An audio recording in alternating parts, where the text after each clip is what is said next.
पति पत्नी का सच्चा प्यार। एक आदमी ने एक बहुत ही खूबसूरत लड़की से शादी की। शादी के बाद दोनों की जिंदगी बहुत प्यार से गुजर रही थी। वो उसे बहुत चाहता था और उसकी खूबसूरती की हमेशा तारीफ किया करता था। लेकिन कुछ महीनों के बाद लड़की चर्म रोग स्किन डिजीज से ग्रसित हो गई और धीरे धीरे उसकी खूबसूरती जाने लगी। खुद को इस तरह देख उसके मन में डर समाने लगा कि यदि वो बदसूरत हो गई तो उसका पति उससे नफरत करने लगेगा और वो उसकी नफरत बर्दाश्त नहीं कर पाएगी। इस बीच एक दिन पति को किसी काम से शहर से बाहर जाना पड़ा। काम खत्म कर जब वो घर वापस लौट रहा था उसका एक्सीडेंट हो गया। एक्सीडेंट में उसने अपनी दोनों आंखें खो दी, लेकिन इसके बावजूद भी उन दोनों की जिंदगी सामान्य तरीके से आगे बढ़ती रही।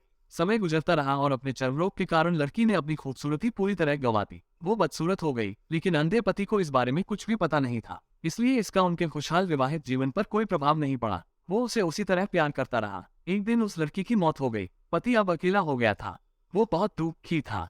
वो उस शहर को छोड़कर जाना चाहता था। उसने अंतिम संस्कार की सारी क्रियाविधि पूर्ण की और शहर छोड़कर जाने लगा। तभी एक आदमी ने पीछे से उसे पुकारा और पास आकर कहा, अब तुम बिना सहारे के अकेले कैसे चल पाओगे? इतने साल तो तुम्हारी पत्नी तुम्हारी मदद किया करती थी।